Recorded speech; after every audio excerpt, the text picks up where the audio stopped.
बोलिए भागवत स्वरूप भगवान की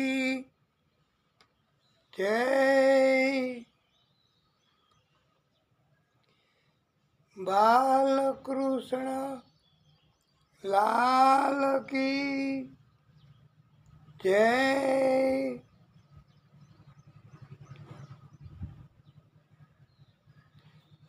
आदि शक्ति की जय। सूरज नारायण भगवान की जय।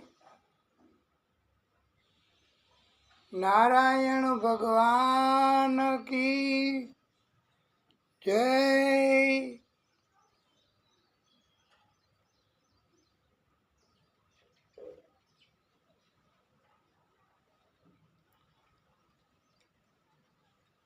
ओम श्री परमात्मने नमः। ओम श्री सरस्वत्यै नमः।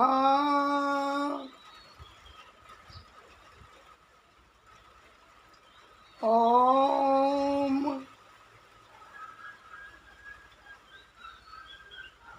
श्री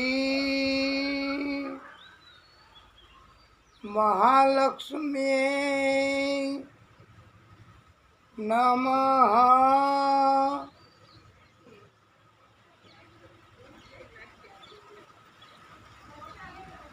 ओम श्री गणेशाय नमः।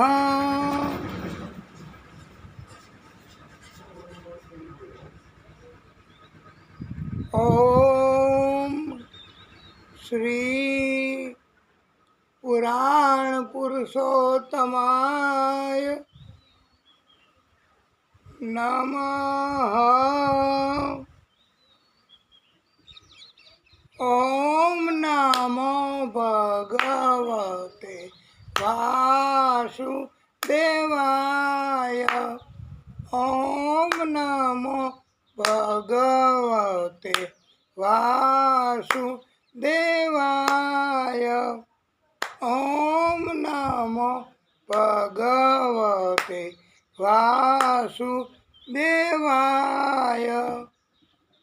ओम नमो भगवते वासुदेवाय।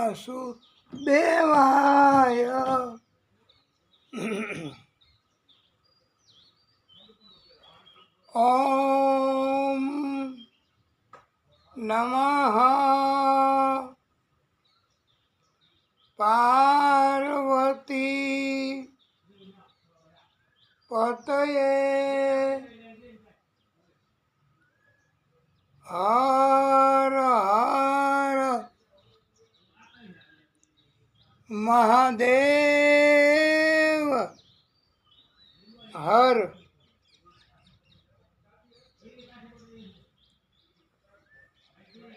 प्रिय भक्तो,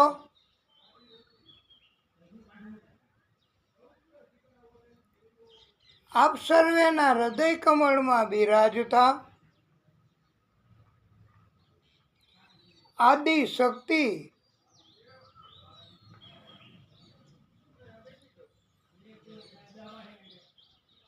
તથા તેમના બધા જ પ્રાગટ્યો,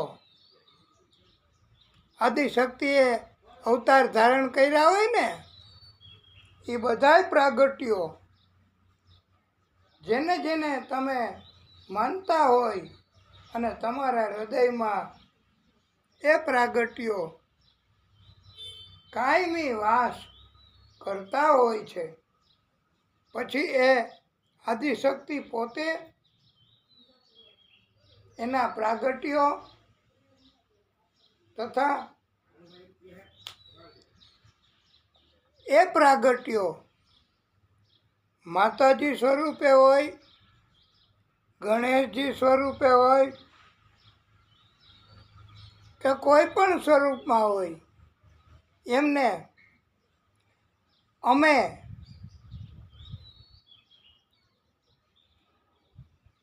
કોટાનું કોટી દંડવત પ્રણામ કરીએ છીએ. શ્રી વૃંદાવન બિહારી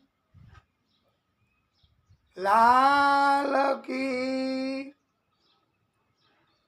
જય.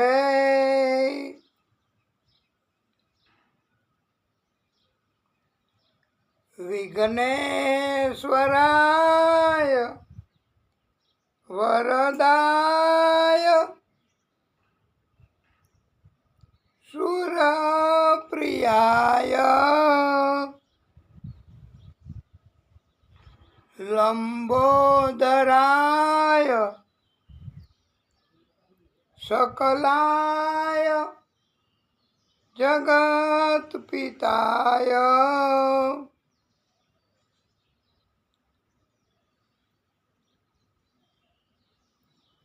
નાગાનનાય શ્રુતિયજ્ઞ વિભૂષિતાય ગૌરીસુતાય ગણનાથ નમો નમસ્તે.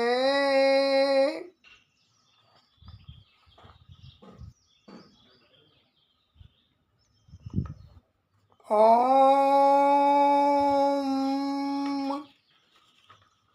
સૂર્યદેવાય નમો નમઃ.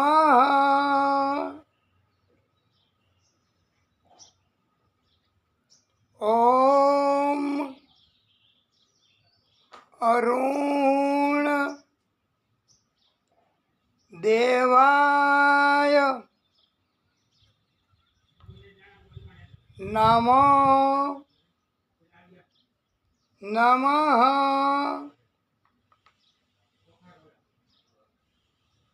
ઓમ આદિ ભૂતાય નમો નમઃ. ઓમ આદિત્યાય નમો નમઃ. ઓમ રવિ દેવાય નમો નમઃ. ઓમ ભાસ્કરાય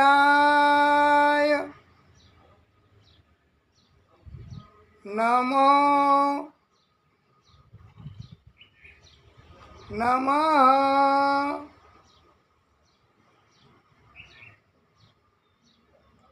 ઓમ અચ્યુતાય નમો નમઃ.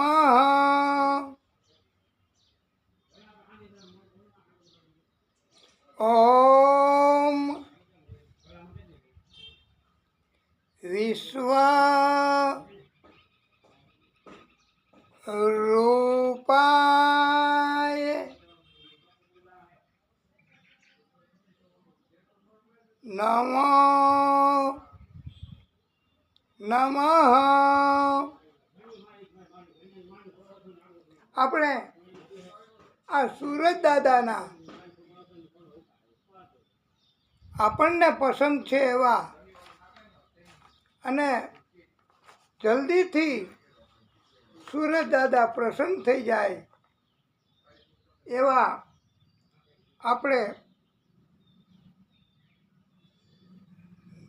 નામ જાપ કરીએ છીએ અને સુરત દાદાની કૃપા મેળવવા માટે આપણે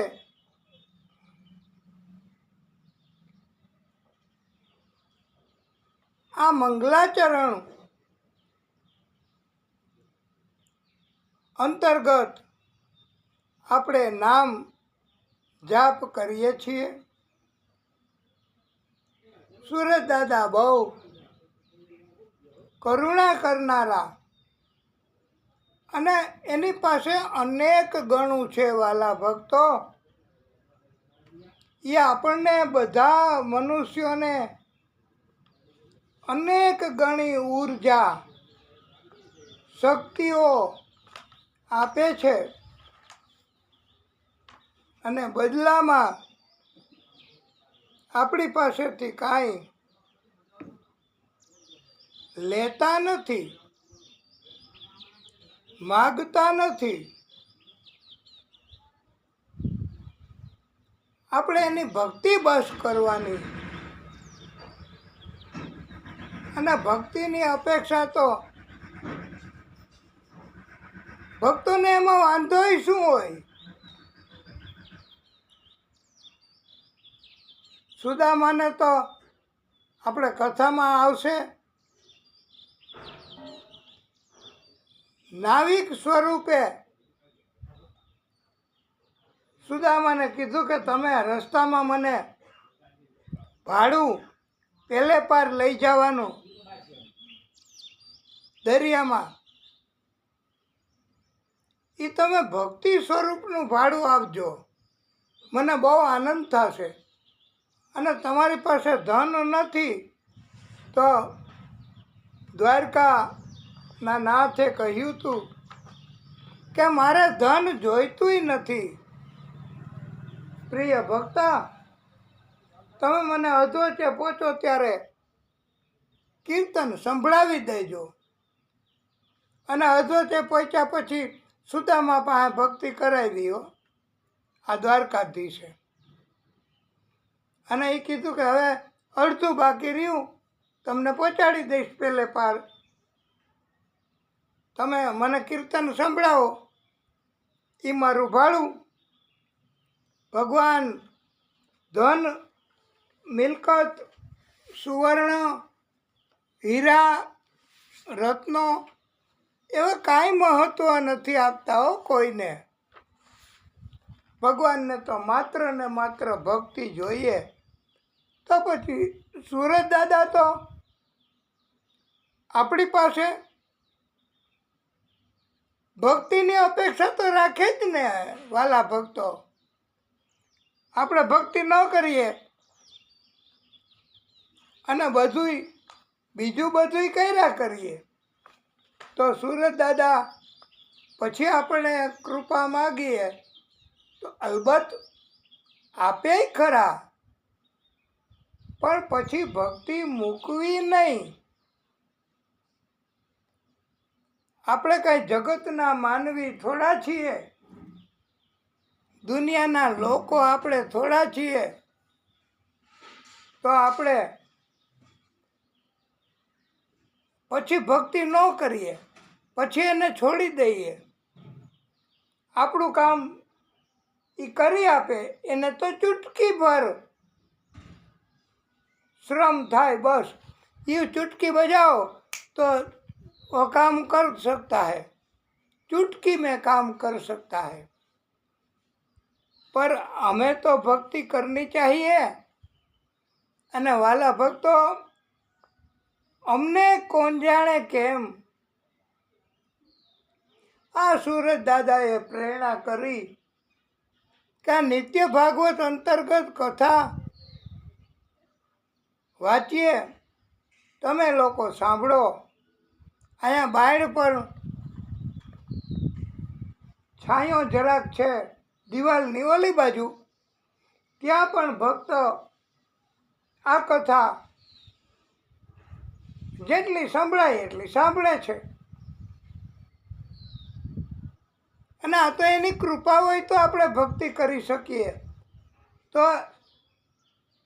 ભક્તિના બદલામાં ઘણું કામ કરી આપે છે. એમનો પ્રિય મંત્ર આપણે બોલીએ, બહુ રાજી થશે હો સુરત દાદા. ઓમ જપા કુસુમ સંકાસમ કાશ્યપેયમ મહાદ્યુતિમ તમોરીમ સર્વ પાપઘ્નમ પ્રણતોસ્મિ દિવાકરમ. દિવાકર એ સૂરજનારાયણ ભગવાનનું જ નામ છે હો. હા, અને આ પ્રિય મંત્ર આપણે બોલીએ, બહુ રાજી થાય અને બહુ આપણી ઉપર કૃપા કરે. એની પાસે ઉઘરાણી ન કરવી પડે કે મને તકલીફ છે, મને થોડીક ભક્તિમાંથી તમે લઈ વસૂલ કરી અને મને કૃપા કરો, મારું કલ્યાણ થાય એવું કરો, એમ ન કહેવું પડે. એમ એ તો દુનિયાના માણસોને કહેવું પડે કે મેં તમારા માટે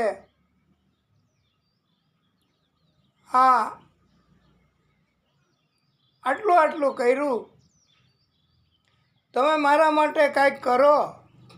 એ કે હું પછી નવરાશે કરીશ, લ્યો. એટલે આવું કોઈ દિવસ ભગવાન ન કહે હો. હા, એમાંય સુરત દાદા તો ઘણી વખત ભક્તિ ન કરે ને એની ઉપર એ કૃપા તો કરે જ છે. આવા છે સુરત દાદા. અને એટલે આપણે ભાગવત, નિત્ય ભાગવત અંતર્ગત મંગલાચરણમાં સુરત દાદાની આટલી કથા કોઈ સાંભળે કે ન સાંભળે, ગમે કે ન ગમે, પણ મંગલાચરણ માટે થઈને આપણે દરરોજ આટલી કથા, આટલા નામ જાપ, આ મંત્ર અને કરવા જ. તો સુરત દાદા, અને તમે જોયું તો ખરું કે ના, કે આજે આપણે અઠવાડિયાથી સુરત દાદાનું આ સામેલ કર્યું છે. લગભગ નિત્ય ભાગવત અંતર્ગત ભક્તિ કરવા. અને આજે તો સુરત દાદાએ કૃપા કરી હોય એવું તમને નથી લાગતું? આજે થોડા વાદળા થયા, થોડા એટલે ઘણા, અને અમી છાંટણા પણ થયા, સાવ ઓછા. જેને કહેવાય ફુવારો ન ઉડતો હોય એવા, પણ શરૂ તો થયું. અને તાપ એમાંથી આપણને એકને તો બચાવે એવી આપણી માગણી હતી. દરરોજ નિત્ય ભાગવત અંતર્ગત તો આપણી ઉપર કૃપા તો કરી, અને આપણને આજે ઓછો તાપ વાદળાના હિસાબે થોડોક લાગે તો છે જ કે ના. હા, અને સુરત દાદા ત્રણેય લોકના સ્વામી છે. ત્રણેય લોક એટલે આકાશ, પાતાળ અને પૃથ્વી. સૂરજ ભગવાન ગ્રહમંડળમાં જપા પુષ્પની જેમ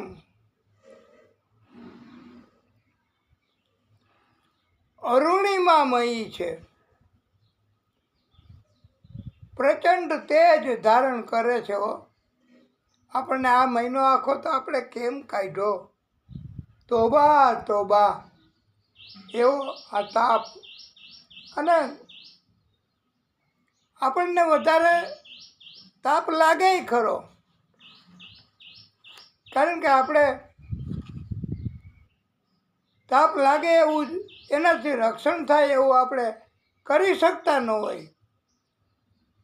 એ તો સૂરજ દાદા કરશે કાંઈ ને કાંઈ આપણા માટે, તો જ આપણે આ બધું વિપરીત પરિસ્થિતિ પસાર કરી શકશું. અને એ કૃપા કરશે તો જ આપણે આ કથાએ સંભળાવી શકશું નિત્ય ભાગવત અંતર્ગત. અને આપણી ભક્તિ ભલે અમારું એવું કહેવું છે કે આપણા બધાની ભક્તિ, તમારી શ્રવણ ભક્તિ, અમારી કથા કહેવાની ભક્તિ અને કથામાં સેવા કરવાવાળા એની સેવા ભક્તિ, એ બધી ભક્તિમાંથી બધી ભક્તિ ભલે જમા કરી લે, આપણે તો બીજી કરી લેશું ભક્તિ. આપણે ભક્તિનો સંગ્રહ નથી કરવો, અને કરી ક્યાં શકીએ ભક્તિનો સંગ્રહ? અને ભગવાનને જ સોંપી દઈએ કે અમારાથી જેટલી ભક્તિ થાય એટલી તમે સાચવો, અમારે જરૂર પડે ત્યારે આપજો. તો ભગવાન બધું સંભાળી લે છો. હા, આપણી ભક્તિ પણ સંભાળી લઈએ અને આપણે જરૂર પડે ત્યારે આપી પણ દઈએ. એવા સૂરજ દાદા અને સૂરજ દાદાની કથા આપણે એટલા માટે કરીએ છીએ કે તમને બીજે ક્યાંય સૂરજ દાદાની કથા સાંભળવા ન મળે. અને આપણે તો ફરજિયાત મંગલાચરણ નિમિત્તે અને સૂરજ દાદા આપણા શરીરમાં પણ પ્રવેશ કરી એના કિરણો મારફતે અને આપણા જંતુઓ એનો નાશ કરે. પૃથ્વી ઉપર ગામમાં, ગામની બહાર, મોહલ્લામાં ગંદકીના હિસાબથી જંતુઓ થતા હોય તો સૂરજ દાદા એનો નાશ કરે અને રોગચાળો મટાડે. આપણને નિરોગી કાયા, કોઈ જાતના રોગના જંતુ વગરની કાયા એટલે શરીર એ સૂરજ દાદા જ આપી શકે. હો હા, વિજ્ઞાન અને ડાક્ટરે ટૂંકા પડે છે ભાઈ. એ કહી દે છે કે અમે હવે નહીં આ શરીર રિપેરિંગ કરી શકીએ. ભક્તિ થાય એટલી કરો. અને સૂરજ દાદા એ કંચન જેવી કાયા, શરીર બનાવી આપે છો. આવા સૂરજ દાદાને આપણે સત પ્રણામ કરીએ છીએ. સૂરજ દાદા છે તો જ આ જીવ બધાય, મનુષ્ય, જંતુઓ, પશુઓ, પ્રાણીઓ, સૂરજ દાદા ન હોય તો જીવ ન હોય. અને સૂર્યનારાયણ ભગવાન બ્રહ્મા સ્વરૂપ પણ છે, વિષ્ણુ સ્વરૂપ પણ છે, મહાદેવજી સ્વરૂપ પણ છે. એટલે બ્રહ્મા, વિષ્ણુ અને મહેશ મહાદેવજી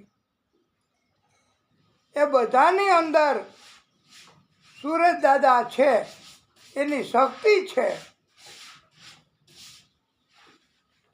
અને સૂરજનારાયણ ભગવાન એ બધાને દર્શન આપે એવા દેવ છે. દેખી શકાય, પણ વૈજ્ઞાનિક શોધ અને એના લેન્સ આડા રાખીને સૂરજ દાદાના દર્શન કરી શકાય, એટલે દૂરબીન રાખીને. અને ચંદ્ર એ પણ દેખી શકાય એવા દેવ છે. સૂરજ અને ચંદ્ર એને આપણે જોઈ શકીએ, દેખી શકીએ. એ કૃપા કરે તો એવા દેવ છે.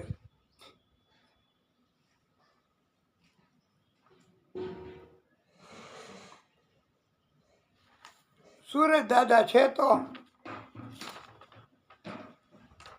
આપણા બધાનું કલ્યાણ થાય છે. સૂરજ દાદામાં બીજા કરતાં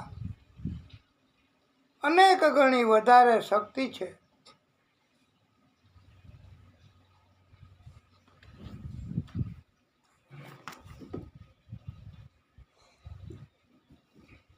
શ્રી હરિમ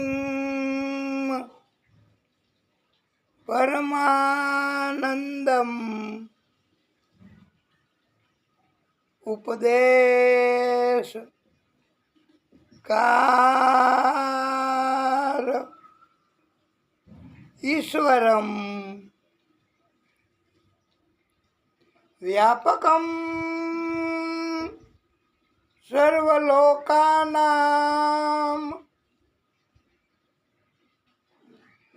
કારણમ તમ નમામિ હરિમ પરમ તમ નમામિ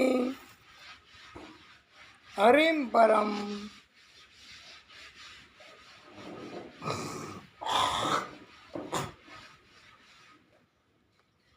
નારાયણમ નમસ્કૃત્ય નરમ ચૈવ નરોત્તમં દેવી સરસ્વતી વ્યાસમ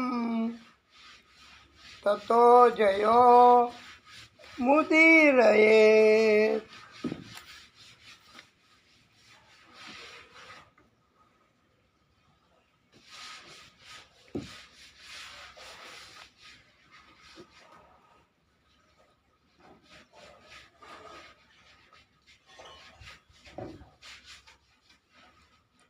યા એકરાલ ઇતિ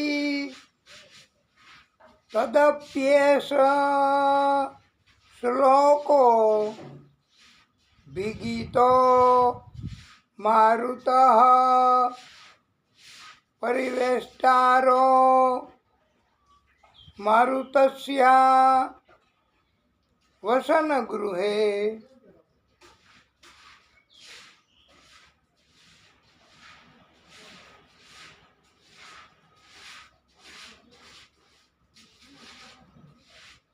અવિક્ષિતસ્યા કમત પ્રેહી વિશ્વદેવા સભાસદ ઇતિ.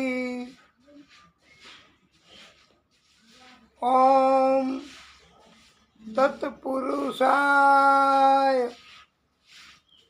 महे।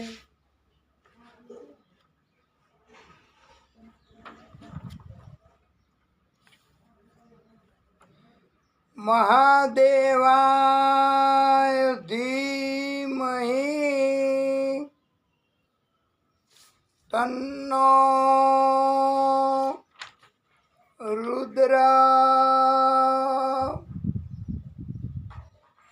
प्रचोदयात्।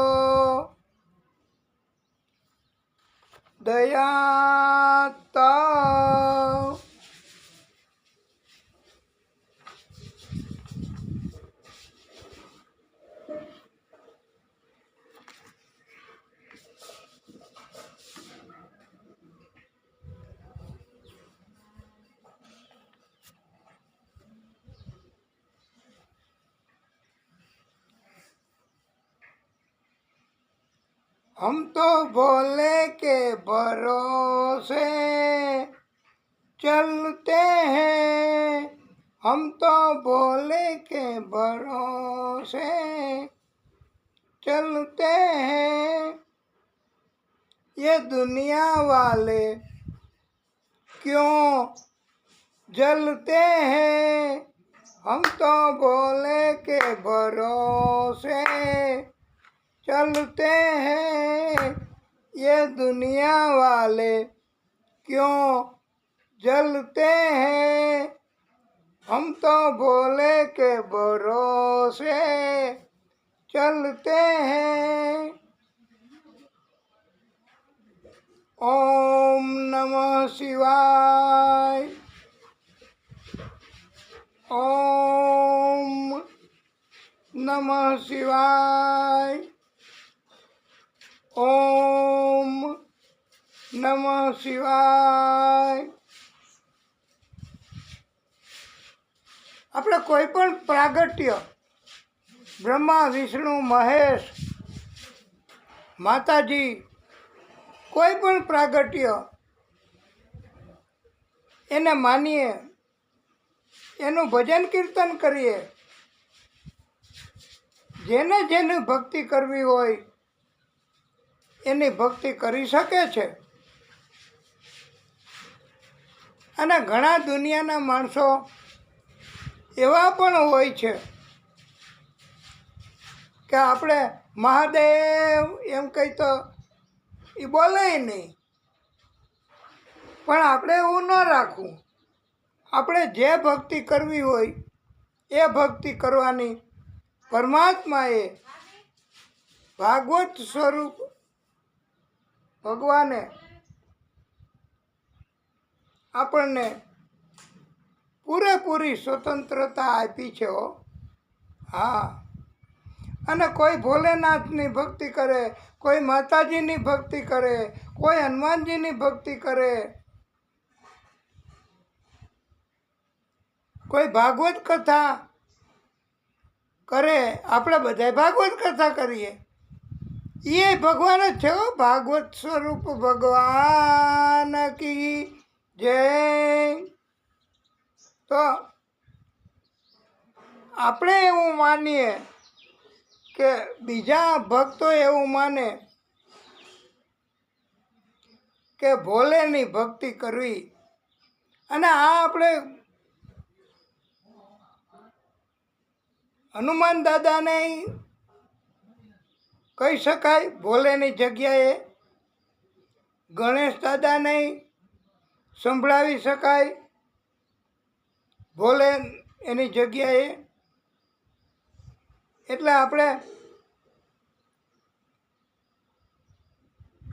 भोले के भरोसे चलते हैं, ये दुनिया वाले क्यों जलते हैं। दुनिया वाले ने ओम कोई नहीं होतु, राग देश कोई भगवान तरफ, पण एने न गमे एवी भक्ति एवं नाम तमे जो लियो, एवं भजन कथाना माध्यम थी संभळावो तो न गमे।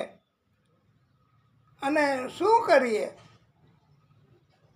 આપણે તો કાંઈ અટકાયત કરી શકતા નથી. કોઈને ન ગમે તો ભક્તિ કરવા, એમાં સેવા ન કરે, બસ. અને આપણે તો ગણેશજી,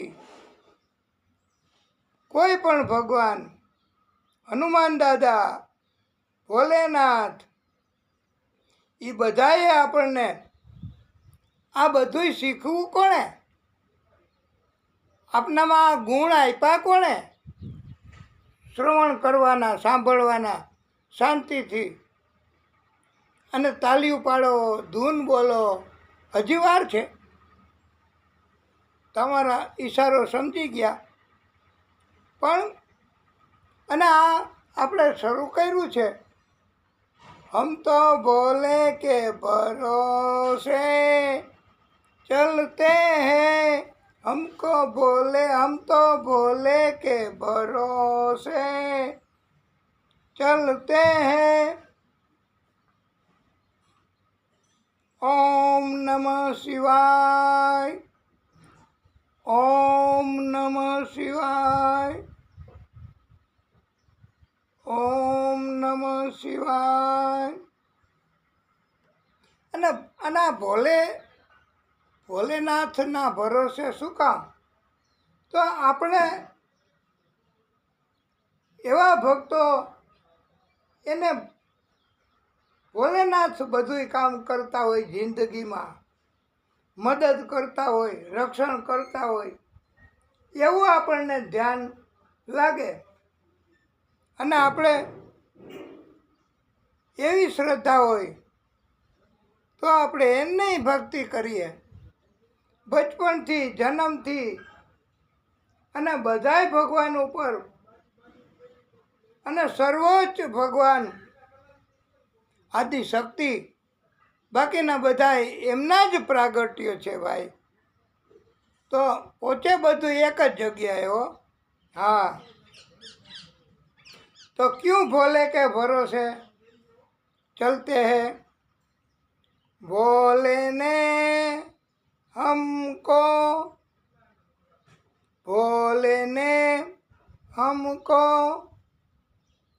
चलना सिखाया,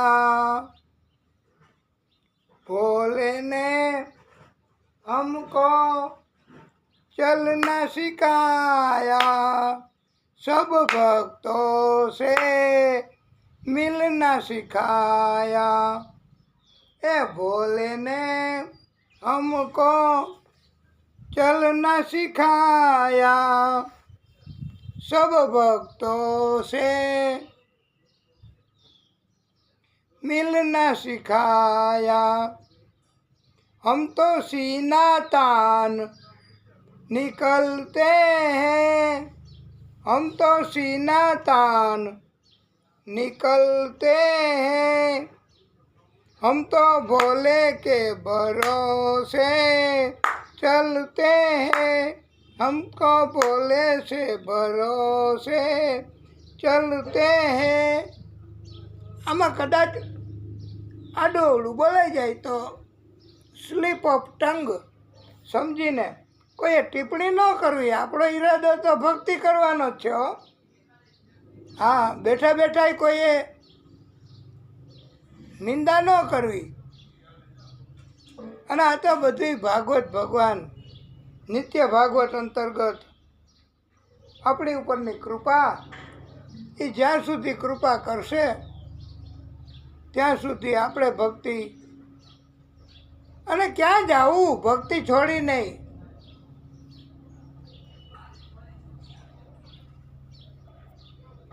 ભોલે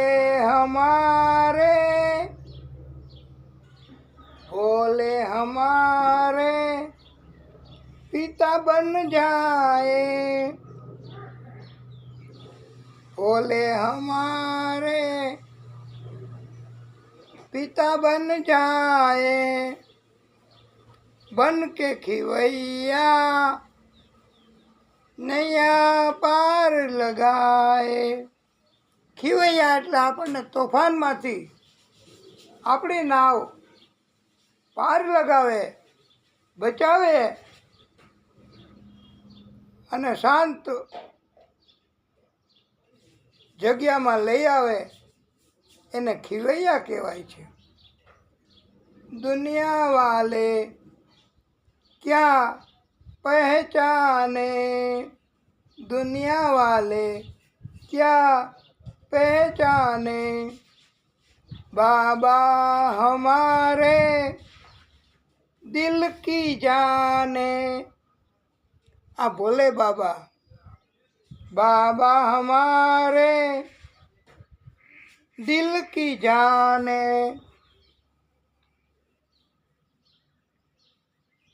हम तो बाला हनुमान जी के ભરોસે ચલતે હૈ, એવું ગાઈ શકાય હો. હા, હનુમાનજીનું તમે જેમ ઈશારો કરીને ગદા બતાવો છો એવી જ રીતે હમ તો બાલા હનુમાનજી કે ભરોસે ચલતે હૈ, હમ તો ગણેશ દાદા के भरोसे चलते हैं. ये दुनिया वाले क्यों जलते हैं, ये दुनिया वाले क्यों जलते हैं.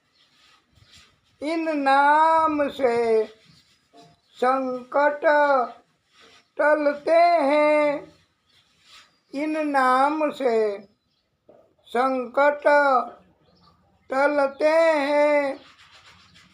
भक्त तुम्हारे तुमको भजन सुनाए, भक्त तुम्हारे तुमको भजन सुनाए. बाबा ये तुम्हारी कृपा चाहते हैं, बाबा ये तुम्हारी कृपा चाहते हैं. इन नाम से दीपक जलते हैं. તમે નામ લ્યો ને, ભોલેનાથ, હનુમાન દાદા, ગણેશ દાદા, ભાગવત સ્વરૂપ ભગવાન, આદિશક્તિ માતાજી, એનું નામ લ્યો ત્યાં દીપક એની મેળે મેળે જલવા માંડે, માચીસની જરૂર ન પડે. એવી આ ભગવાનની કૃપા હોય છે હો. અને નહીતર તો કૃપા ન હોય અથવા ઓછી હોય ને તો માચીસમાં કેટલીય તમે ઓલી એને કહેવાય ને કાંડીને, કેટલી કાંડી તમે જલાવો દીપક ન જ જલે. આવું હોય છે, આવું થાય છે.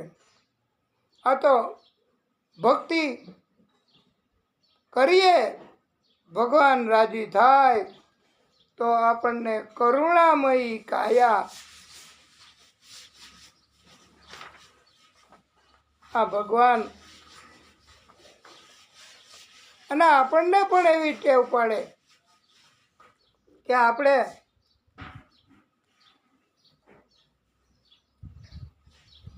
ભક્તિ મારફતે બીજાનું કલ્યાણ કરીએ એવી ટેવ આપણને પણ પાડે છે. એ ભક્તિ કરવાથી અને સંગ એવી અસર, આપણને જેવો સંગ થાય એવી અસર થાય છે. આપણને ચાય પીવાવાળાનો સંગ થાય તો ચાય પીવાનું થાય, શરાબ પીવાનો સંગ થાય તો શરાબ પીવાની અસર થાય, જુગાર રમવાનો સંગ થાય તો જુગાર રમવાની અસર થાય. આવી જ રીતે ભક્તિ કરવાવાળાની જો સંગ કરીએ તો આપણને ભવિષ્યમાં તકલીફ ન પડે. ભવિષ્યમાં આપણી જરૂરિયાત એ પૂરી થાય. ઘણાયને 3 વસ્તુની જરૂર તો પડે જ હો સામાન્ય રીતે. ઓછામાં ઓછી 3, પછી તો અનેક. તમને ખબર હોય તો આ ફિલ્મનું નામ નથી લેતા અને લેવામાં વાંધોય નહીં, પણ રોટી કપડાં ઓર મકાન, આ 3 વસ્તુની જરૂર તો પડે ને પડે. સામાન્ય જરૂરિયાત છે બધાયને. પછી ન હોય તો હાલે, શું કરવું, ચલાવી લેવું પડે. પણ ભક્તિ કરવાથી ભગવાન તમે માગો એ આપે, ઉપરાંત તમારો અધિકાર થતો હોય એ આપે. એ આપણે કૃષ્ણની બાળ લીલા એની કથા કરશું ને ત્યારે જશોદામાં, જશોદામાં બધું આપતા હતા હો. હા, જી માગે એ તો આપે ગોપી, કે માં મને મંગલસૂત્ર આપો, તો એ તો આપે. પણ બાકીનું જે દેવાનું હતું એ આપે. એ કે એ તું રાખ. આવા જશોદા મૈયા. અને એ કથા આપણે ત્યારે વિગતવાર કરીશું. ગોવિંદ જય જય ગોપાલ જય જય, ગોવિંદ જય જય ગોપાલ જય જય. કથા દરમિયાન આપણે કોઈ પણ ભજન, કોઈ પણ કીર્તન, કોઈ પણ ધૂન બોલીએ તો એ ભક્તિ થઈ જાય છે અને તાત્કાલિક ભગવાન કૃપા કરે છે. નહીતર તો આખી રાત ભજન કરો ને, કથા ન હોય અને ભજન કરો તો એ ભજન કહેવાય કે આજે ભજનનો પ્રોગ્રામ છે અને અડધી રાત્રે ભજનની સાથે ભોજન આપશું, તો એ ભજનનો પ્રોગ્રામ થઈ જાય. પણ કથા વાંચતા કથા સાંભળતા જો તમે કીર્તન કરો, રાસ લ્યો, ભજન કરો, તો પછી તમારી ઉપર તાત્કાલિક કથાની અસર, ભગવાનની અસર થાય જ. એવું ભાગવતકારોએ આપણને શીખવ્યું છે.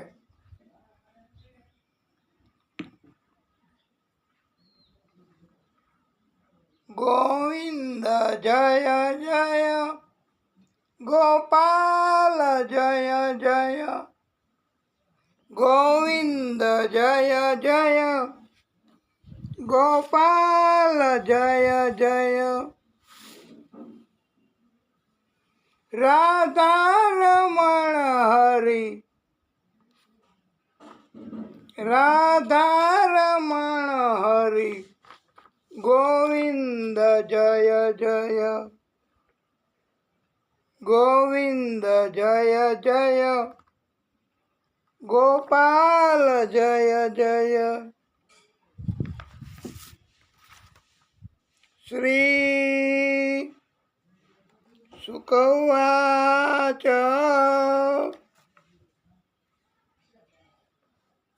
હે પરીક્ષિત,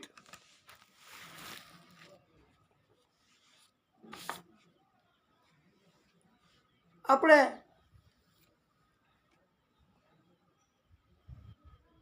કળીનો પ્રવેશ શેમાં થાય, એ કઈ પ્રવૃત્તિમાં થાય, અને આપણું કષ્ટ, કલીનો પ્રવેશ થાય એટલે વધે. અરે મૃત્યુ પણ થાય કલીનો પ્રવેશ થાય એટલે. માટે કલીનો પ્રવેશ થાય એવું કોઈએ કરવું નહીં. ગઈકાલે જો કથામાં યાદ હોય તમને, તો આપણે બતાવ્યું છે કે કલીનો પ્રવેશ શેમાંથી થાય, શું કરવાથી થાય.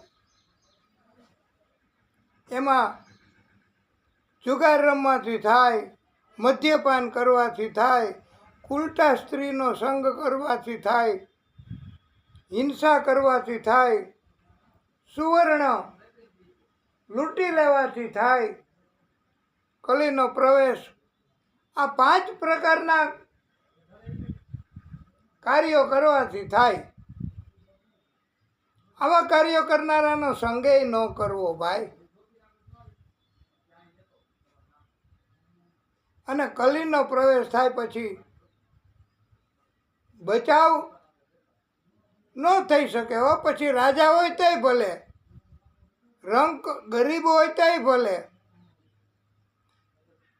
તમે કહેશો ભક્ત હોય તો ભક્ત હોય તો કલીનો અસર ન થાય. ભક્ત હોય એની ઉપર કલી ત્રાસ તકલીફ ન પહોંચાડે. ભક્ત હોય એને તો કલી મદદ કરે. કારણ કે ભક્ત એની હૃદયમાં ભગવાન હોય છે. ભક્ત ભગવાનની ભક્તિ કરતા હોય છે. અને એટલે ભક્ત એને કલી ક્યારેય હેરાન ન કરે. આ આપણે કથા કરીએ છીએ એ ભક્તિ કહેવાય. તમે કથા સાંભળો છો એ ભક્તિ કહેવાય.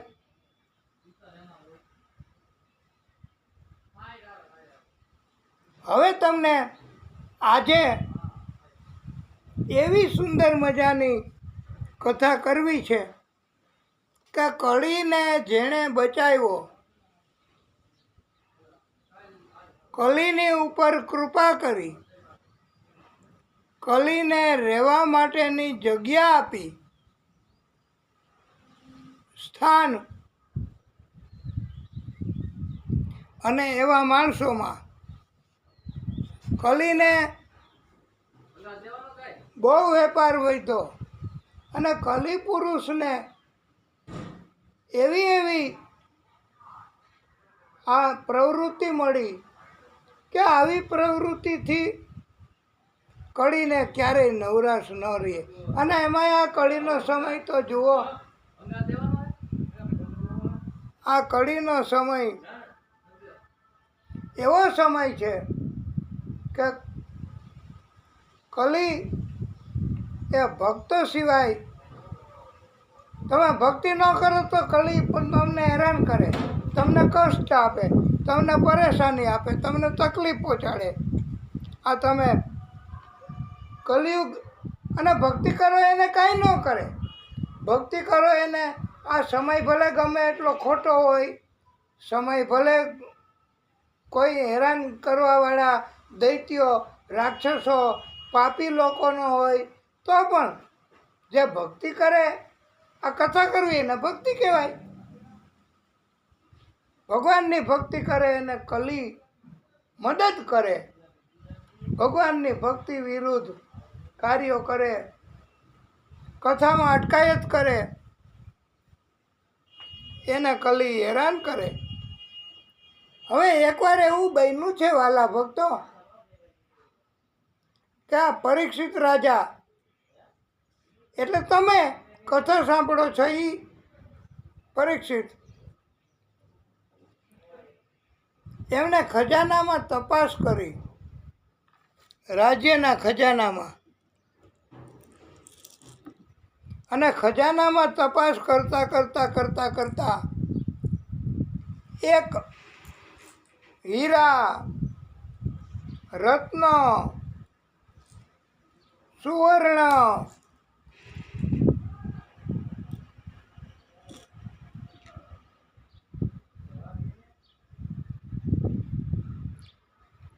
જડેલો બહુ કિંમતી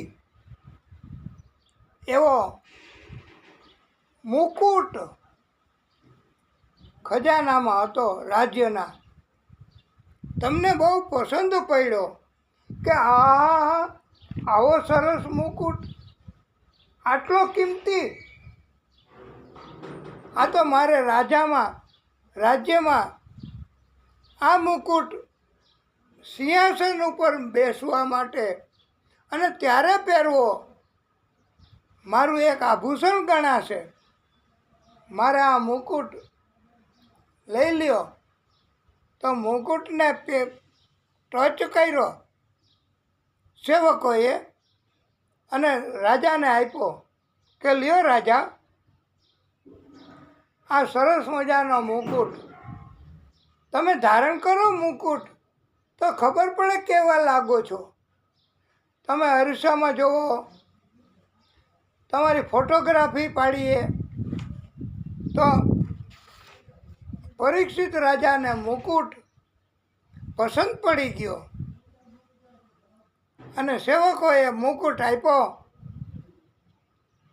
પરીક્ષિત રાજાએ મસ્તક ઉપર મુકુટ પહેર્યો.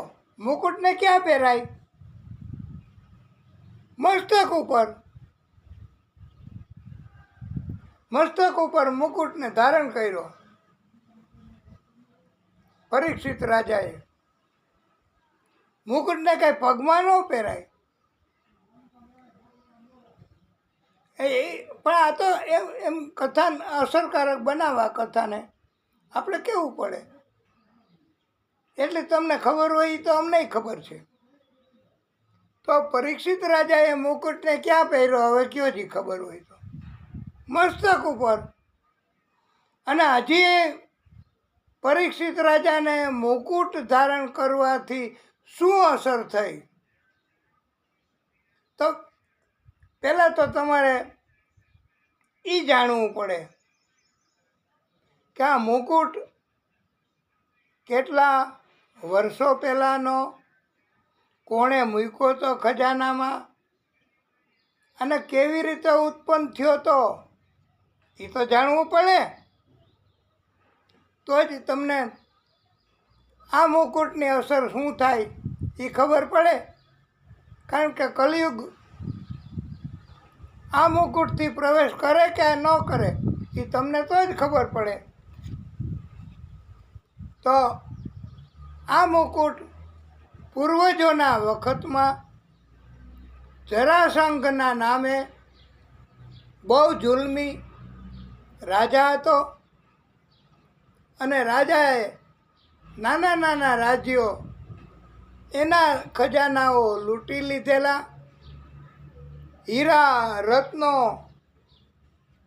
સોનું એ બધાય લૂંટી લૂંટીને રાજાએ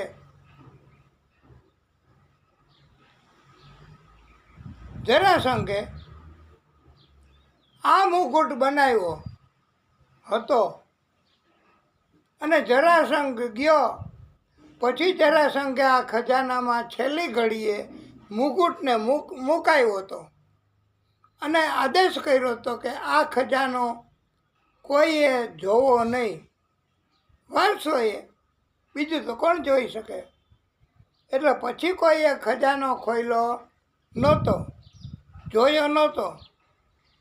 અને પરીક્ષિત રાજા એને ખબર નહોતી કે આ ખજાનો એમાં આ મુકુટ છે. આ તો તપાસ કરતાં કરતાં મળી ગયો.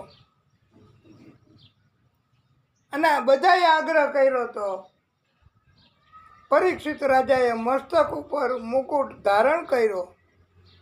હવે જેવો મસ્તક ઉપર મુકુટ ધારણ કર્યો, મુકુટ તો મસ્તક ઉપર જ ધારણ કરાય ને. અને મસ્તક ઉપર મુકુટ ધારણ કર્યો તો એમાં કલીનો વાસ હતો મુકુટમાં. કારણ કે બધાય સ્થાન એમાં હોય મુકુટમાં એવું લાગતું હતું. હીરા, રત્નો, સોનું આ મુકુટમાં અને બેયમાંનેથી મેળવેલું હતું. એટલે પરીક્ષિત રાજાએ મુકુટ ધારણ કર્યો તો સૌથી પહેલાં એના મસ્તક એટલે બુદ્ધિ ઉપર અસર થઈ. એને એવો વિચાર આવ્યો પરીક્ષિત રાજાને કે આજે મારે રાજ્ય કામ નથી કરવું, આજે મારે શિકાર કરવા જવું છે વનમાં. જ્યાં મુકુટ ધારણ કર્યો એટલે કલી આવી ગયો. કલી આવી ગયો એટલે બીજું સ્થાન એ કલી એણે મેળવ્યું. બીજું સ્થાન એટલે શિકાર કરવા જવું, હિંસા કરવાનો વિચાર કરવો.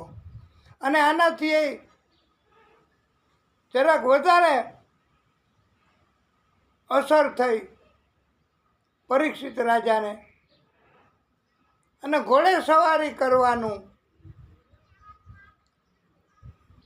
એમને વિચાર્યું.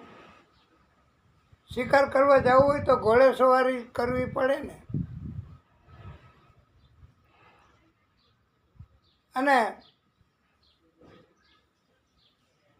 ઘોડે સવારી કરી હિંસા કરવાનો વિચાર આવ્યો અને રાજકામ ન કરવાનો વિચાર આવ્યો. આ બધું બુદ્ધિ બગડે તો જ થાય. અને બુદ્ધિ બગડી પરીક્ષિત રાજા તમારી, એટલે તમને અભિમાન આવ્યું કે રાજાએ તો શિકાર કરવા જવું જ જોઈએ ને. આ તો હું ક્યારેય નથી જતો, આજે તો મારે જવું છે. હવે આ કલિયુગની અસર થઈ હો પરીક્ષિતને. નહીતર તો ધર્મનું કામ કરતા હતા, ભક્તિ કરતા હતા, ક્યારેય નહોતી અસર થતી. પણ એણે ને એણે સ્થાન આપ્યા કલીને રહેવાના. અને એ જ કલી એને નડ્યો. જોયું ને, આ કાંઈ એવું નથી કે એણે સ્થાન આપ્યા તો એને ન નડાય. એ તો એના સ્થાનમાં એને સ્થાન આપ્યા ને એને નડે જ. અને સત્કર્મ કર્યા, ભક્તિ કરી, એના કારણથી શિકાર તો કરી ન શક્યા. જંગલમાં શિકાર ન થયો એટલે હિંસા કરવામાંથી બચી ગયા. આને કહેવાય ભક્તિની અસર. ભક્તિ કરો એટલે ભગવાન અને ભક્તિ દેવી બધી રીતે તમને મદદ કરે. પણ કલીનો પ્રવેશ થયો તો હિંસા કરવામાંથી બચી ગયા, કોઈ કર્મના હિસાબથી. પણ અભિમાનના કારણથી ઘણું નુકસાન થયું. ભૂખ્યા રહેવું પડ્યું, તરસ્યા રહેવું પડ્યું. બહુ વ્યાકુળતા આવી તમને. હે પરીક્ષિત, આ તમારી પોતાની કથા છે એટલે વિગતવાર સંભળાવું છું. પછી તો તમે થાયકા એટલા થાયકા, દૂર દૂર દૂર દૂર એક આશ્રમ જેવું દેખાણું. અને આશ્રમ એમાં તમને એમ હતું કે કાંઈક મળશે, જલ, ખોરાક, આરામ, માન સન્માન.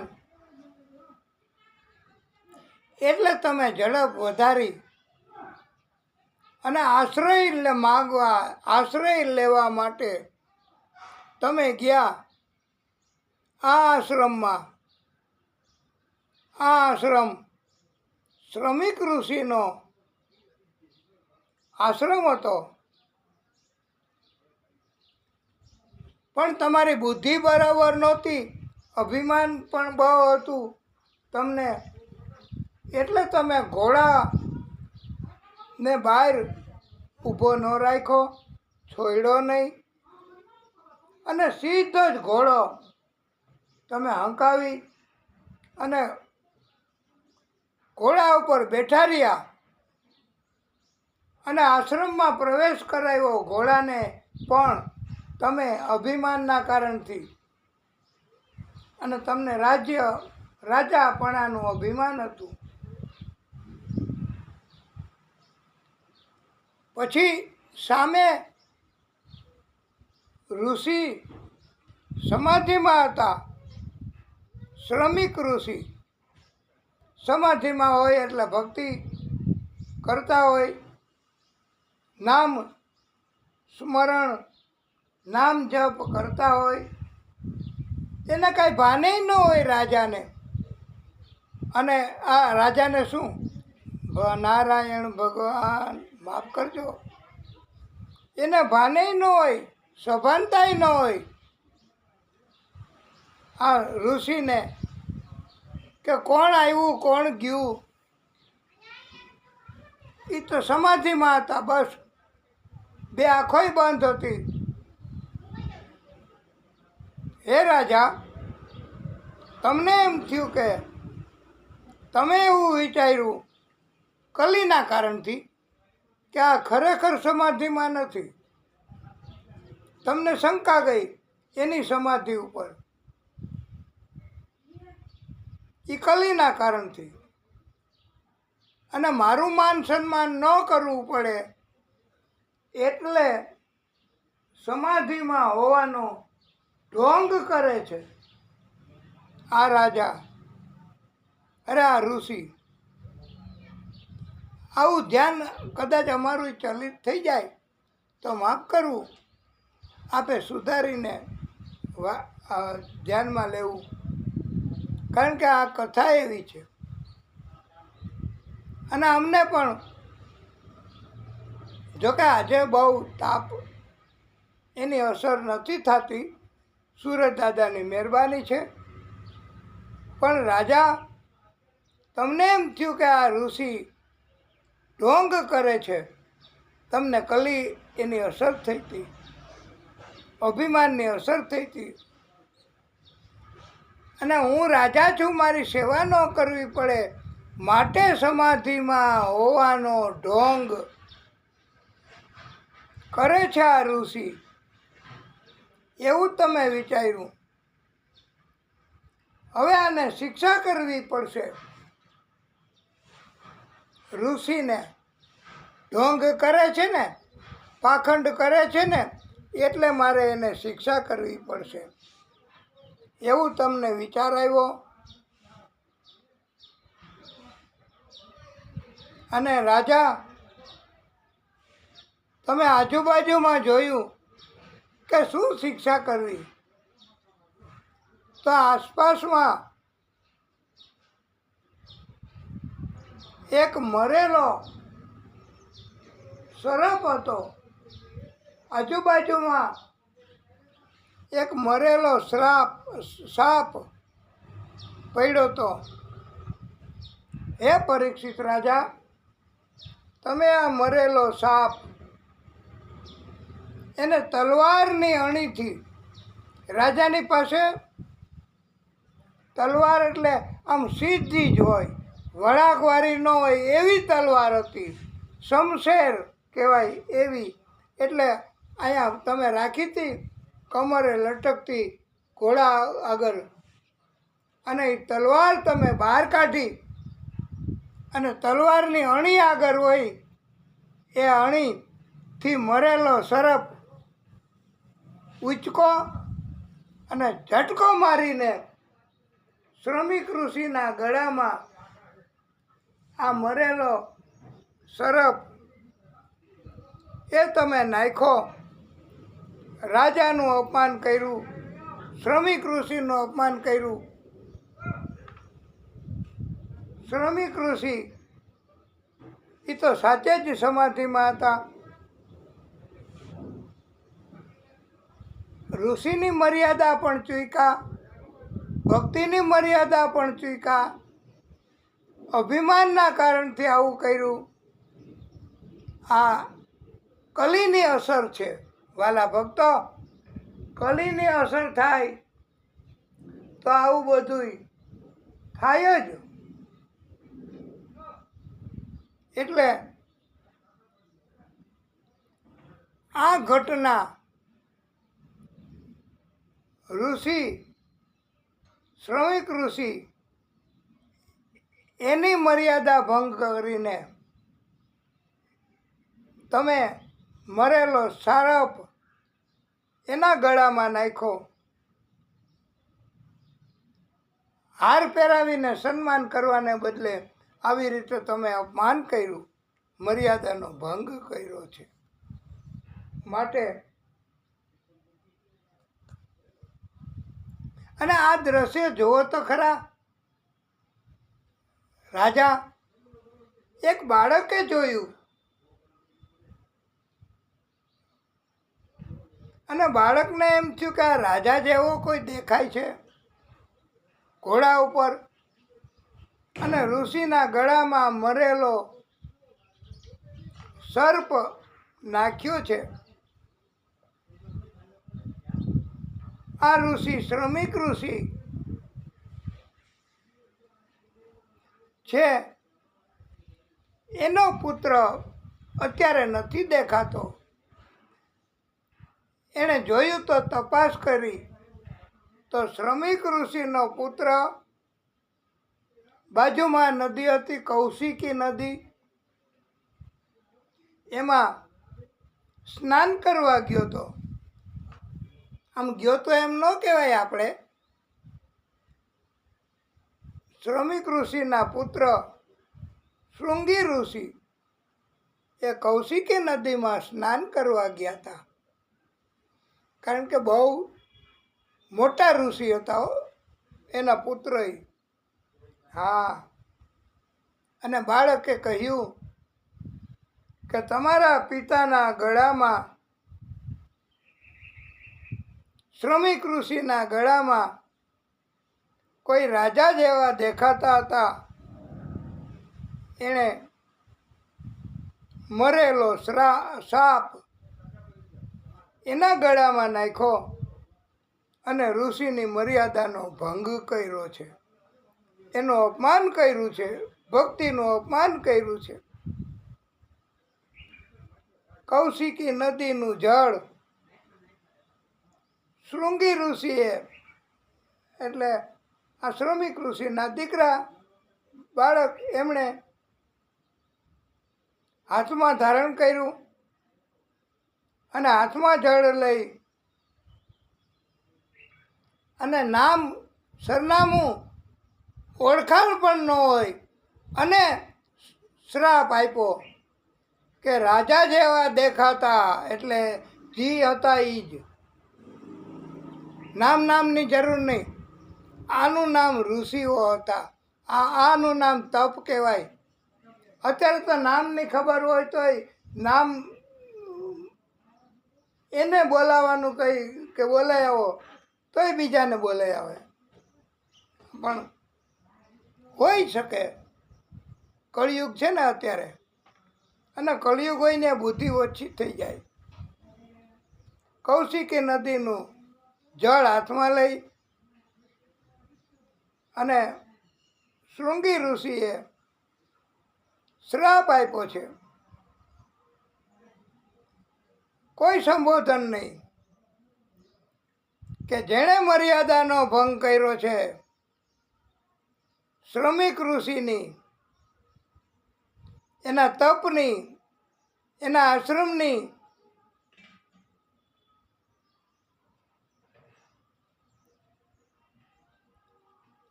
આવા અભિમાની એ બહુ હીન કૃત્ય કર્યું કહેવાય. માટે હું એને શ્રાપ આપું છું. એમ કરીને શૃંગી ઋષિએ શ્રાપ આપ્યો. ઇતિ લંઘિત મર્યાદમ તક્ષક સપ્તમે હની દંડસ્ય ઇતિ સ્મ કુલાંગારમ ચૌદિતો મે તતદ્રહુમ. મારા પિતા, આ શૃંગી ઋષિ શ્રાપ આપતા આપતા બોલે છો, શ્રમિક ઋષિના ગળામાં મરેલો સર્પ નાખીને ઋષિની મર્યાદાનો ભંગ કર્યો. રાજા જેવા દેખાતા પુરુષે, અને એ રાજા હોય તે ભલે, તપસ્વી હોય તે ભલે, પણ કુલાંગાર કહેવાય. આવો અપરાધ ન કરાય. તેથી હું શૃંગી ઋષિ પ્રેરણા કરું છું કે વિનંતી કરું છું કે તમે તક્ષક નાગ 7મા દિવસે એને તમે દંશ આપીને મૃત્યુ કરો. હે ભગવાન, હે પ્રભુ, આપ આવો શ્રાપ સફળ થાય એવું કરો. તપસ્વી હોય, ઋષિ હોય, એ શ્રાપ આપે તો પણ એને સફળતા મળે જ, એના શ્રાપની અસર થાય જ. અત્યારે તો આપણે આ કળિયુગ હાલે છે, આટલું કોઈનું લગભગ તપ નથી હોતું હો. હા, જરાય નહીં. તમે કહો એવું થાય નહીં, કારણ કે કળિયુગની અસર બહુ હોય તમારામાં બધાયમાં. પછી શ્રાપ તમે કોઈને દઈ ન શકો. અને અત્યારે કળિયુગમાં કોઈ બીતાય નથી ભાઈ, કોઈને ડરે નથી બાપા. એટલે ગમે તેને નાના બાળકો હોય, નાના એટલે થોડાક સમજદાર, એ મોટાને માન સન્માન નથી આપતા. એને તમે કહીને નથી બોલાવતા. અને ગાળો આપતા હોય છે. કોઈ એમ કે એને નામ સન્માન,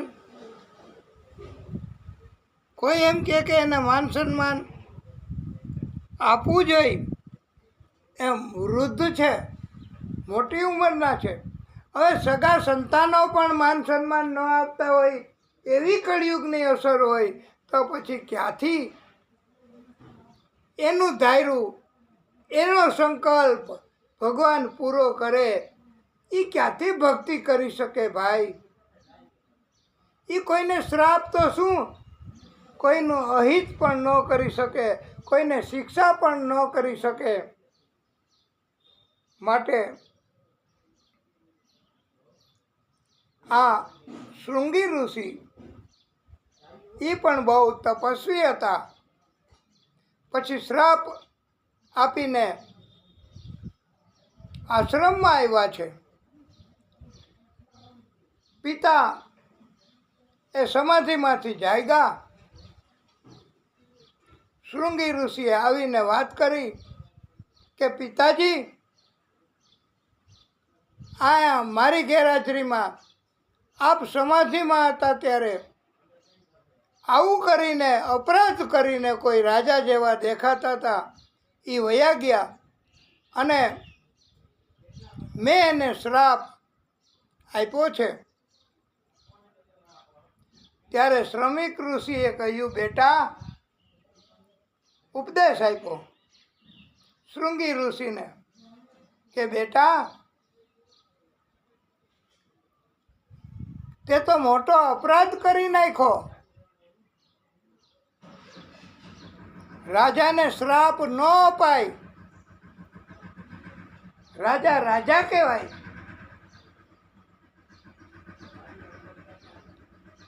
રાજા વગરનું રાજ્ય કોણ કરી શકે? આ રાજાને શ્રાપ આપ્યો, મૃત્યુ થશે 7 દિવસમાં, રાજ્ય કોણ કરશે? માટે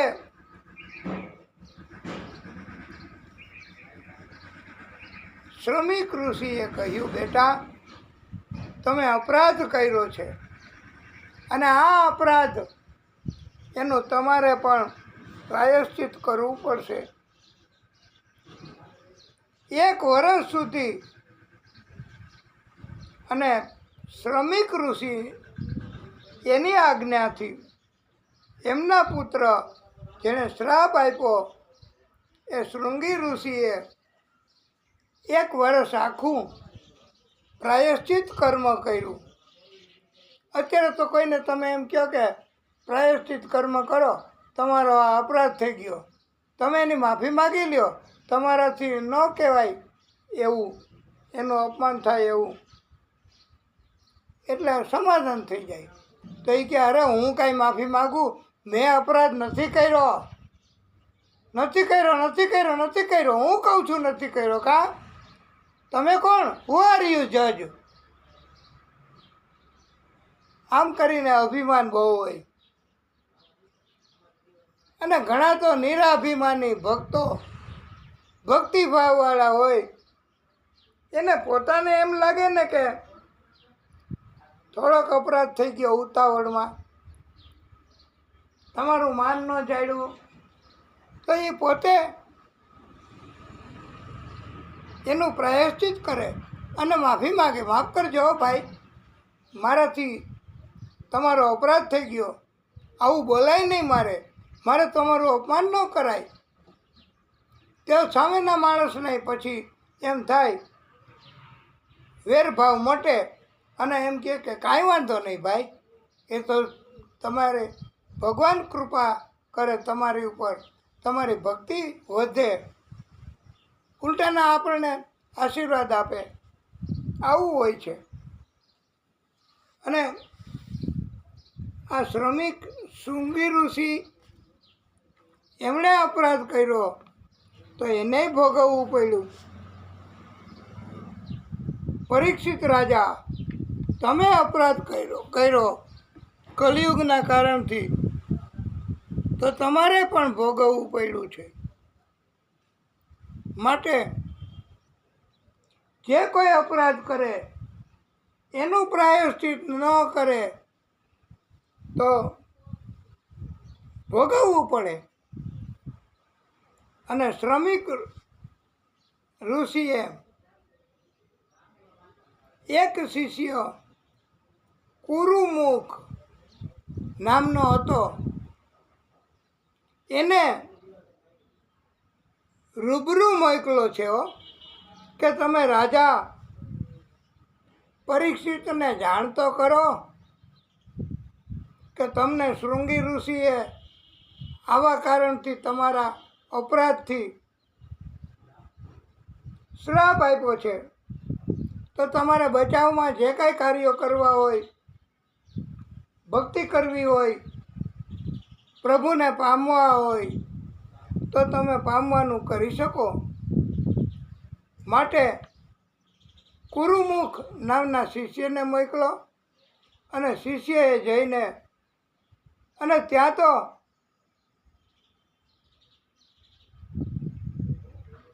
પરીક્ષિત રાજા કુરુમુખ આવે મહેલમાં, એ પહેલાં તો પરીક્ષિત રાજાએ મુકુટ ઉતાર્યો, કપડાં બદલાવ્યા, અને મુકુટ ઉતાર્યો એ ભેગી બુદ્ધિ સુધરી, પણ કર્મ તો થઈ ગયું.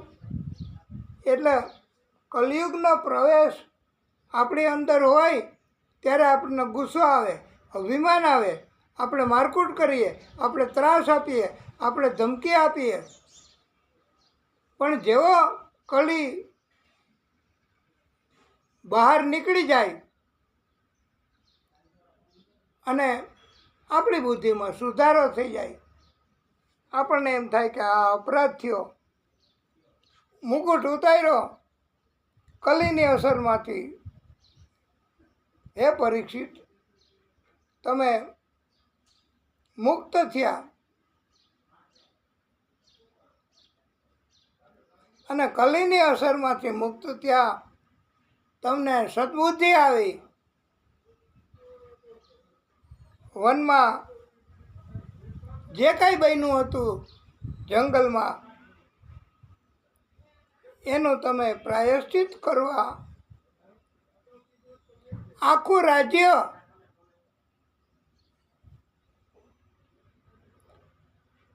હે પરીક્ષિત, તમે છોડી દીધું,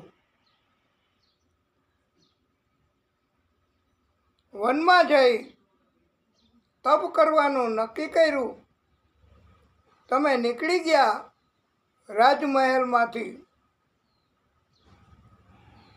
ત્યાં મહેલમાં જ આ શિષ્ય કુરુમુખ એમણે આવીને સમાચાર આપ્યા.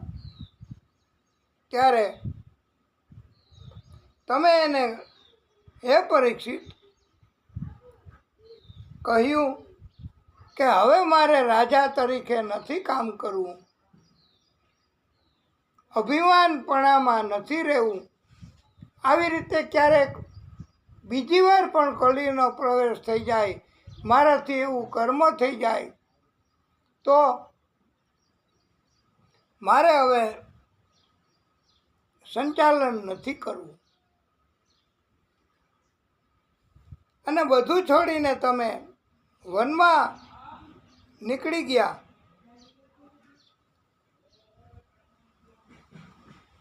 હે પરીક્ષિત, તમે ગંગા કિનારે પહોંચ્યા. આપણે હરિદ્વાર જાય ને તો એ બાજુના વિસ્તારમાં છે આ જગ્યા. 88,000 ઋષિઓ ત્યાં ભેગા થયા હતા. ઋષિઓ તપસ્વીઓ ભેગા થાય, ઋષિઓ તપસ્વીઓ એનો સંગ થાય તો એ ક્યારેય કષ્ટ ન આવે. કષ્ટ હોય તોય વયું જાય. એટલે તો પધરામણી કરવાનું સંતોની, ઋષિઓની, બ્રાહ્મણોની આપણે બધાય કરીએ છીએ સમાજમાં. ગંગા કિનારે 88,000 ઋષિઓ ભેગા થયા હતા. પરીક્ષિત રાજા પણ ત્યાં પહોંચ્યા અને બધાને 2 હાથ જોડી પ્રણામ કરીને પૂછ્યું છે કે ઋષિઓ, જે વ્યક્તિ એનું મૃત્યુ નજીક હોય, એટલે કે મરણાસન હોય, મરણ પથારી ઉપર હોય, એ વ્યક્તિ એમણે શું કરવું? તાત્કાલિક કે જેથી એને મોક્ષ મળે એ અમને બતાવો. The person who is already upon the dying bed. એમણે ક્યાં ભગવાનને સ્મરણ કરવું? કારણ કે મૃત્યુ હમણાં જ થવાનું. મૃત્યુ પથારી ઉપર તો છે જ. તો કેનું યાદ કરવું, કેનું સ્મરણ કરવું, કેનું તપ કરવું, કેનું પૂજન કરવું, કેવી રીતે એને મોક્ષ ગતિ પ્રાપ્ત થાય, એ અમને તમે રસ્તો બતાવો. ત્યારે 88,000 ઋષિઓ હતા, કોઈ જવાબ ન આપી શક્યા. આ ભક્તિ કરે એનામાં જ જ્ઞાન આવે, બીજા બધામાં જ્ઞાન ન આવે. ભક્તિ ન કરે તો જ્ઞાન ન આવે. અલબત્ત કોઈ કર્મના હિસાબથી સમય બળવાન હોય એવા કારણથી તમને હાજી બધાય કરે, પણ ભક્તિ કરે એને જ કળિયુગ મદદ કરે.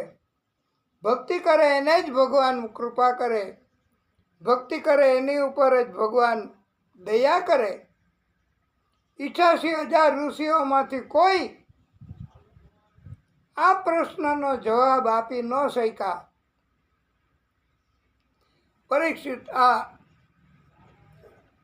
પરીક્ષિત રાજાને થયું કે આટલા બધા ઋષિઓ એની સભા અને મારા પ્રશ્નનો કોઈ જવાબ નથી આપી શકતા.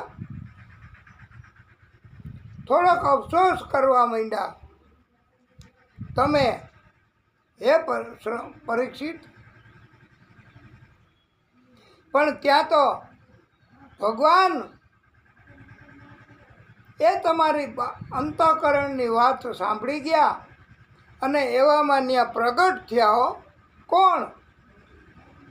તમારા પ્રશ્નનો જવાબ કે જે મરણાસન હોય એણે શું કરવું, કોને યાદ કરવા, મરણ પથારી ઉપર હોય એણે. એ માટે થઈને આ ભગવાને વાત તમારી સાંભળી અને ત્યાં ઋષિ ભગવાને મોકલા હતા અમને, સુખદેવ પ્રભુને, અને ત્યાં અમે એવા સમયે તમે અફસોસ કર્યો એ ભેગા ભગવાને અમને મોકલા અને ત્યાં તત્રા ભવત ભગવાન વ્યાસ પુત્રો યદેચ્છયા ગામટ માનો અપેક્ષ અલક્ષ્યલિંગો નિજલાભતૃષ્ટો વૃત ચ બાલૈ વધુ તવેશ. પૃથ્વી પર સ્વેચ્છાએ વિચરણ કરતા કરતા કોઈ વ્યક્તિની કે કોઈની અપેક્ષા કોઈ પાસે નહોતા રાખતા એવા ભગવાન વ્યાસી એ ભગવાનનો અવતાર હતા. હો એટલે વ્યાસ એના પુત્ર શ્રી સુખદેવજી મહારાજ એટલે અમે પોતે હે પરીક્ષિત ત્યાં પ્રગટ થયા.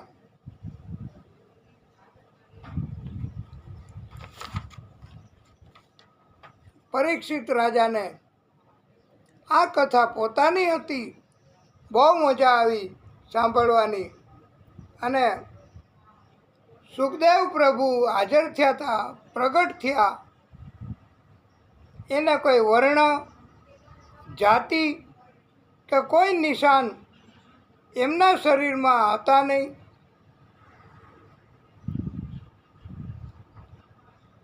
કોઈ ઓળખના ચિહ્નો, પોતાની જાત નહીં, પોતાના નામની કે પોતાની કોઈને થાય એવી કોઈ નિશાની એમના શરીરમાં, સુખદેવ ભગવાનના શરીરમાં ન હતી. અને કપડા ઉપરથી નહોતી ખબર પડતી કે આ કોણ જ્ઞાતિના છે. આવા તપસ્વી હતા. હો સાધુનો અવધૂતનો વેશ હતો. અત્યારે તો આપણે વાલા ભક્તો એવું હોય છે ને કે ઘણાય શરીરમાં હાથમાં ઓલું કાળા કાળા અક્ષરથી લખાવે અને કોઈ દી જાય નહીં એવી નિશાની કરાવે. ઘણાય તો જય માતાજી એવું લખાવે અને એમ ખબર પડે કે આ માતાજીના ભક્તો. ઘણા એવું લખાવે મહાદેવ, તો આપણને એમ ખબર પડી જાય કે આ મહાદેવજીના ભક્ત હશે. આમ અત્યારે તો આવું બધું કરાવતા હોય છે ચિહ્નો, પણ સુખદેવ ભગવાન એને એવા કોઈ ચિહ્નો નહોતા કે ખબર પડે કે આ ભગવાન, આ સુખદેવ ભગવાન કઈ જ્ઞાતિના અને કોણ છે. અત્યારે તો તમે જોયું હોય તો એક ઘણા વર્ષો પહેલાં હા પોતાના હાથની કલાઈમાં કાંડા ઉપર લખાયું હતું. તમને યાદ હશે બધાને કે મેરા બાપ ચોર હે એવું લખાયું હતું. એ પણ જમાનાના ખાધેલા, જમાના ઉપર ક્રોધ જેને વ્યાપી ગયો છે એવા કહેવાય. એણે એવું લખાયું કે મેરા બાપ ચોર હે.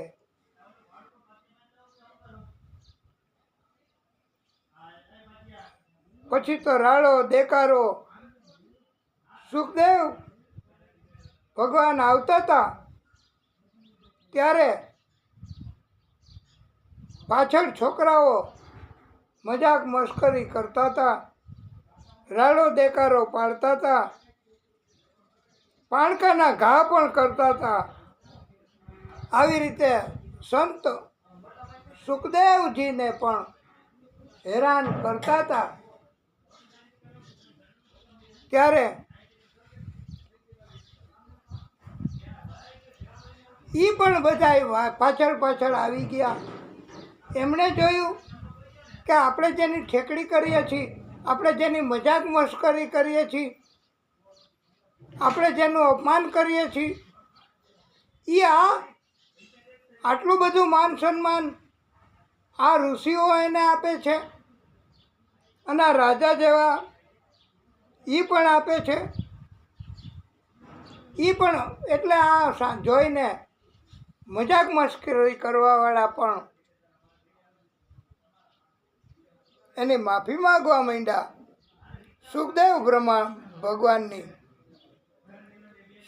ભગવાનની ઉંમર 16 વર્ષની દેખાતી હતી. વિશાળ અને મનોહર આંખો હતી. હાથ, ભુજાઓ, ગાલ તથા જાંઘો તથા શરીરના અન્ય અંગો સુકોમળ હતા. નાક થોડું ઊંચું હતું. કાન પ્રમાણસરના હતા. સુંદર ભ્રમરો હતી. એ કારણથી મુખ એટલે ચહેરો અત્યંત શોભતું હતું. અને ગળું તો કંઠ તો એમ માનો ને કે શંખ જ હતો. હા, એ બોલે એટલે શંખ અવાજ થાય, શંખનાદ થાય એવું લાગતું હતું. શંખની જેમ જ એમનો અવાજ હતો. ગોઠણ સુધી પહોંચે, ઊભા હોય ને આમ સીધા, તો એના બંને હાથ ઊભા હોય વાંકા વૈરા વગર પગના ગોઠણને અડી જાય એટલા સુધી પહોંચે એવા તો 2 હાથ હતા સુખદેવ ભગવાનના. એને કહેવાય આજાનું બાહુ. એટલે આવા લાંબા હાથ. અત્યારે તો આટલા લાંબા હાથ લગભગ કોઈના ન હોય.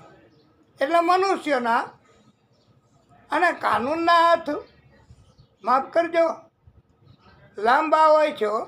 એમ કહેવાય છે કે કાનૂન કે હાથ લંબે હોતે હૈ. અને ગમે ત્યાંથી કાનૂન અપરાધીને પકડી પાડે, શોધી કાઢે એવા એના હાથ લાંબા હોય છે.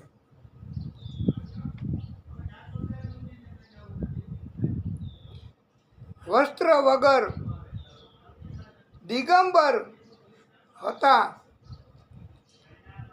આ સુખદેવ પ્રભુ. એમને વસ્ત્ર નહોતા પહેર્યા.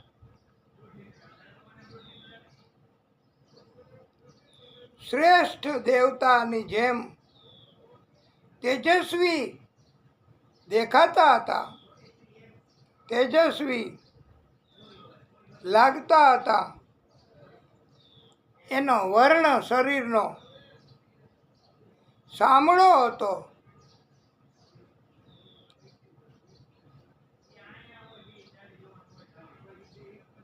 ચિત્તને ચોરી લે એવું સુખદેવ પ્રભુનું યૌવન હતું.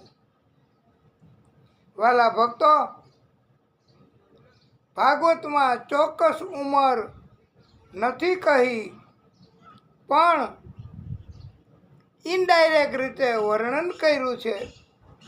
સુખદેવ પ્રભુની ઉંમર અષ્ટાદ્વિતી એટલે 2 8 એટલે 16, 2 અથવા 8 એટલે 28, 8 અને 2 એટલે 82, 2 વત્તા 8 એટલે 10, અને 10 વર્ષની ઉંમરે વિકાર ન આવે એટલે એને વિકાર નથી આવ્યો. એટલે એમ કહી શકાય કે 10 કરતાં ઓછી 10 વર્ષની ઉંમર અને 82 વર્ષ જેવી બુદ્ધિ, આટલી ઉંમર સુખદેવ ભગવાનની હતી. સુખદેવ ભગવાનની ઉંમર વિશે તો જેને જેવું અનુમાન કરવું હોય એવું કરી શકે. રાજા પરીક્ષિત એટલે તમે મને એ વખતે માથું નવાવીને મારું પૂજન કરીને પ્રણામ કરીને મને પ્રશ્ન કર્યો. તમે હે પરીક્ષિત, તમે મને પ્રશ્ન કર્યો કે હે ગુરુદેવ, આપ યોગીઓના પરમ ગુરુ છો. હવે તમે મને મારા પ્રશ્નનો જવાબ આપો. જે વ્યક્તિ મરણાસન હોય તેણે તુરત જ શું કરવું, કોનું ભજન કરવું, કોનું સ્મરણ કરવું? જે મૃત્યુ પામવાની તૈયારી હોય એણે તાત્કાલિક શું કરવું કે મોક્ષ મળે, એ આપ મને સમજાવો. કોનો સ્વીકાર કરવો, કોનો અસ્વીકાર કરવો? આપણે ગમે એને છોડીએ દેવાય. જે ભક્તિ ન કરતા હોય, રાવણ એને છોડી દીધો હતો. રાવણને વિભીષણે, એનો ભાઈ હતો તોય, કારણ કે એને અભિમાન હતું, પાપ કર્મ કરતો હતો અને રામજી સાથે યુદ્ધ કર્યું અને કરવા અને સીતા માતાનું હરણ કરવા આવું કાર્ય કરતો હતો. એટલે રાવણનો ત્યાગ વિભીષણે કર્યો છે. તો ગુરુદેવ, કોને સ્વીકાર કરવો, કોનું સ્મરણ કરવું, કોનું ભજન કરવું, એ તમે મને સમજાવો.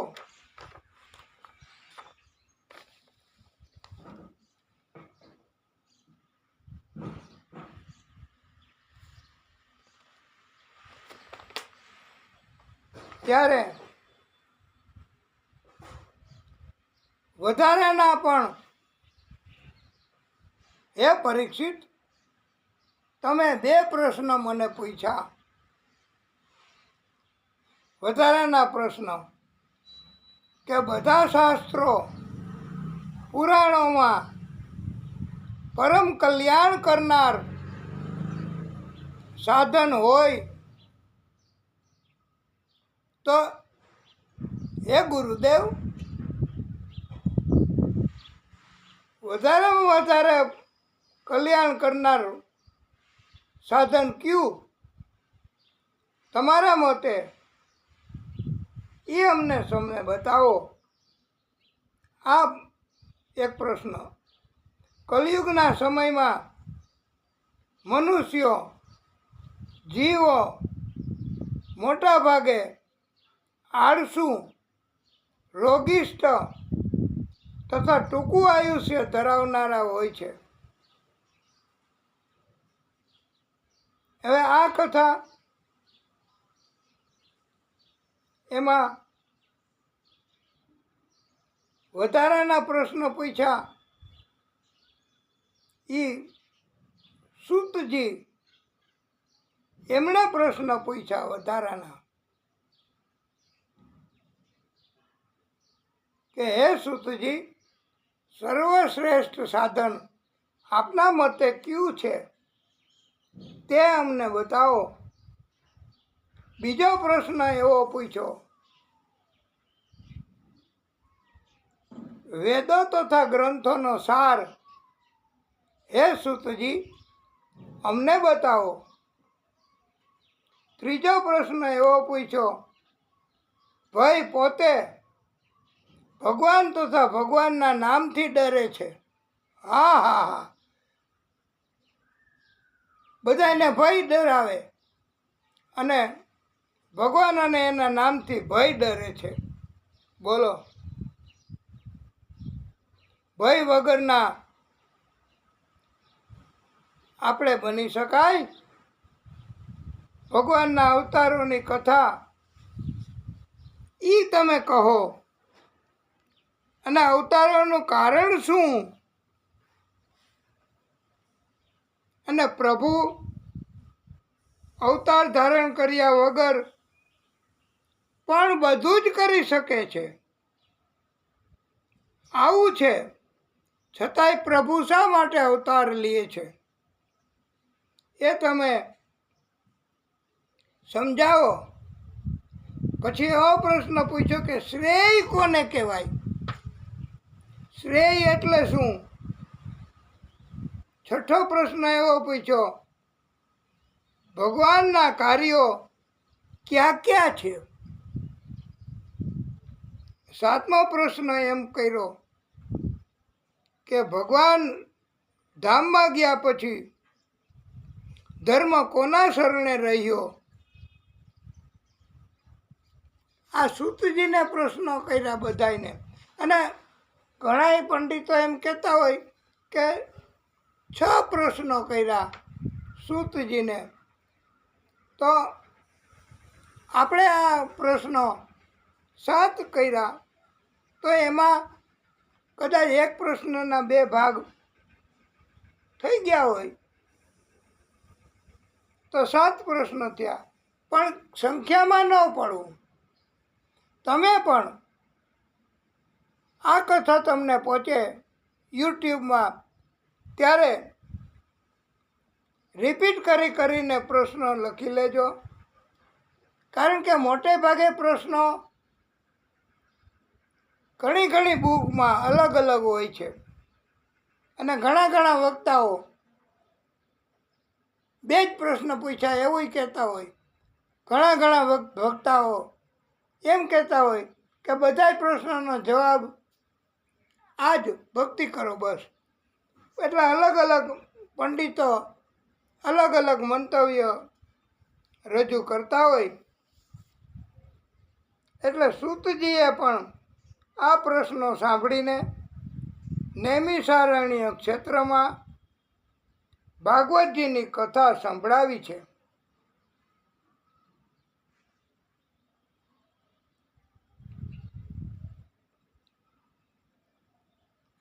આપણે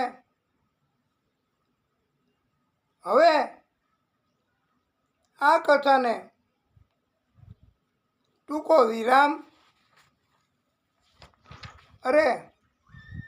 હવે ટૂંકો વિરામ તમે કેમ સામું જોયું ભાઈ? ટૂંકો વિરામ તો ભૂલથી બોલાઈ ગયું. પણ આ કથાને અહીંયા વિરામ આપીએ એમ કહેવાનું છે. તો આપણે બધાય આજે ઘણી કથા કીધી અને ભગવાનની કૃપા આપણી બધા ઉપર થઈ કહેવાય. હવે પછીની કથા એ અહીંયા વિરામ આ કથાને આપશું. અને પછી આગળની કથા આ નિત્ય ભાગવત અંતર્ગત આવતીકાલે કરીશું. જોકે આવતીકાલનું કહી ન શકાય, એ તો ભગવાન ઉપર આધારિત છે. કોણ જાણી શક્યું કાલે સવારે શું થવાનું? તો કથાને વિરામ. બોલીએ ભાગવત સ્વરૂપ ભગવાન કી જય. ઓમ નમઃ પાર્વતી પતયે હર હર મહાદેવ હર. હે પ્રભુ, કથાને વિરામ.